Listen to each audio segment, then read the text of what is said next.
Right now at the White House, Joe Biden and Dr. Jill are greeting important guests for dinner. Not just any dinner.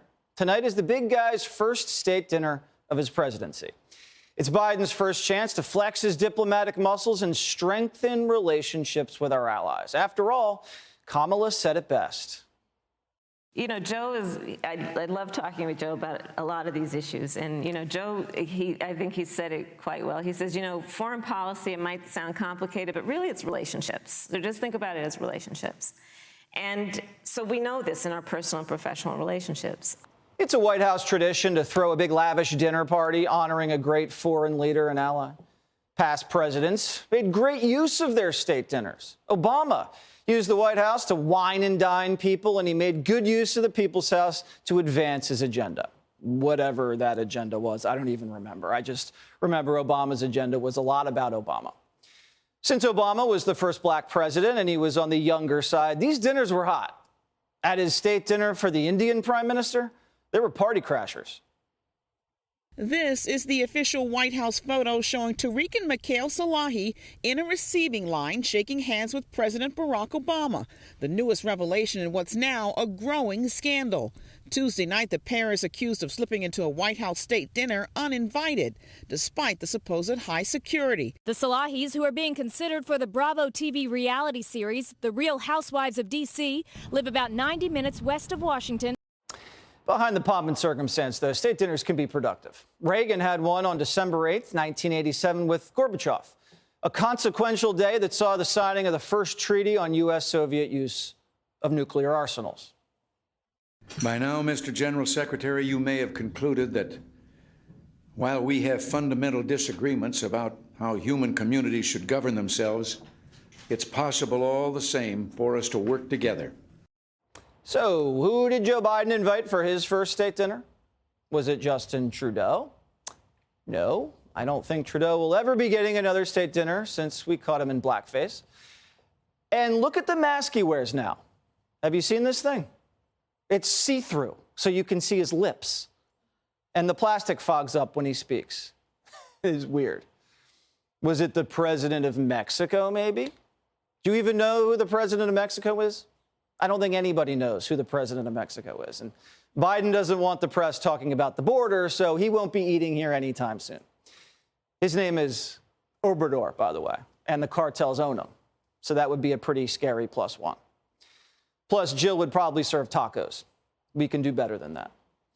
And I know what you're thinking. Was it Zelensky?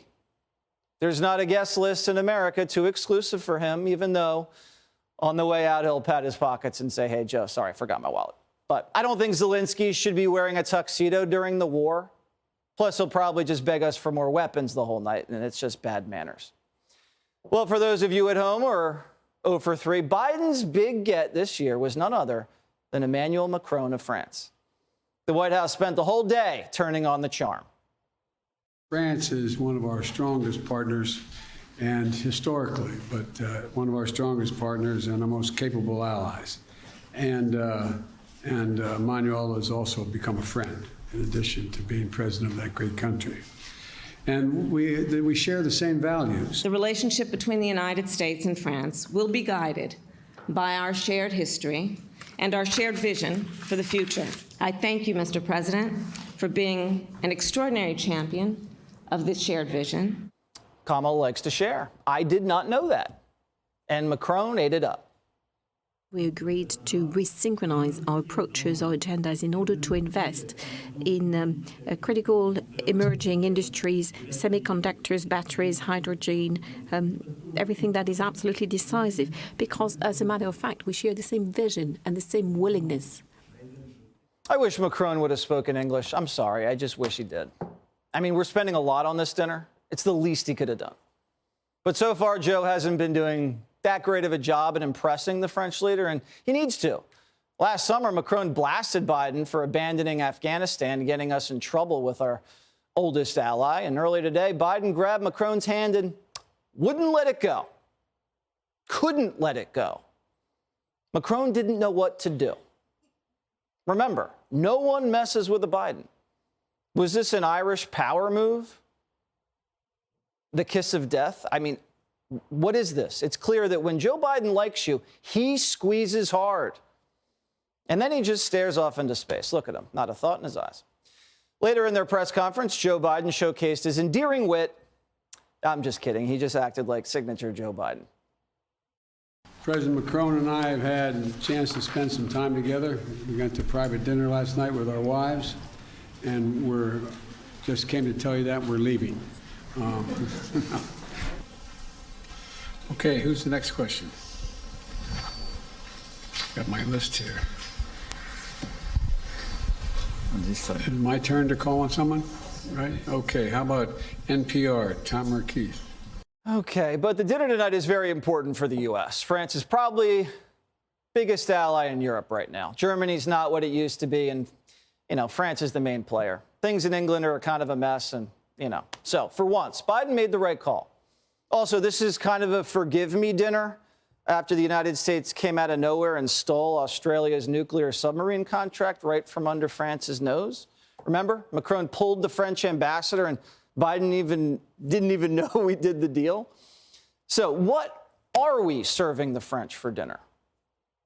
On the first course, we have some butter poached Maine lobster that is dolloped with American Osetra caviar from California whitefish sturgeon. It's really a wonderful dish, but we want to honor as well our lobstermen from Maine who really have to work pretty hard because they had to ship 200 live lobsters to us yesterday morning to get it to this point.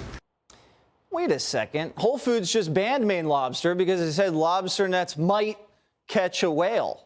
Never happened, but we have to save the whales from what might happen. And I talked to one of the lobstermen Monday. Whole Foods maybe should have done a little bit more homework. We've been in business for over 150 years, and we've done our due diligence. We were conservationists before conservation was cool. I'm sorry they felt as though they had to jump on the bandwagon with all the rest of the West Coasters. So another primetime victory. The White House has broken the lobster boycott.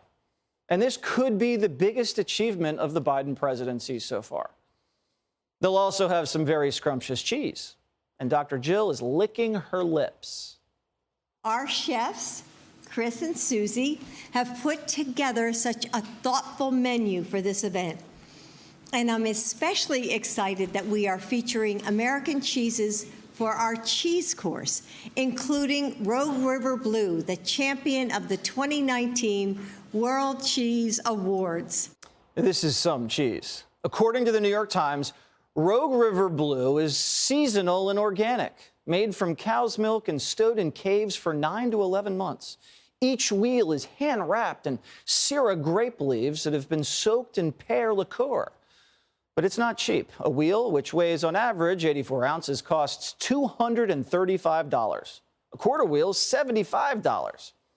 The French know cheese, so we can't come in here with some craft. The French are foodies, so we got to lather them up with some lavish lobsters, award-winning cheese, but the most important item on the menu when the French are in town, the wine. So who was in charge of picking the wine? We wish it was Hunter, but it was Jill. And the bottle of rosé she chose retails for $36.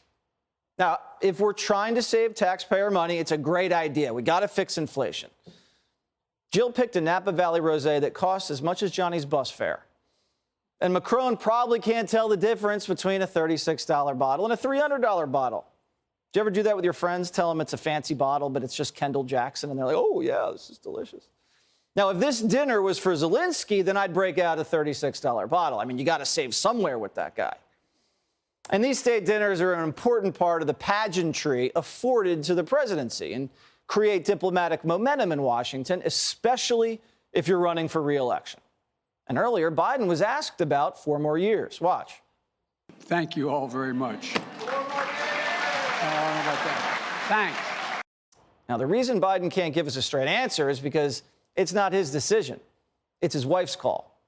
Even CNN says Joe ultimately needs her consent to run. But the Bidens really think they got it going on now, don't they? Hunter throws a big White House wedding for his daughter. They keep the Senate, throw a state dinner for the French. But things are about to get ugly next year. The Biden agenda is over once the House Republicans get sworn in. So live it up now while you can. And just make sure that someone tells John Fetterman tonight to wear a bib. And don't sit Giselle next to Macron, if you know what I mean. Hey, Sean Hannity here. Hey, click here to subscribe to Fox News YouTube page and catch our hottest interviews and most compelling analysis. You will not get it anywhere else.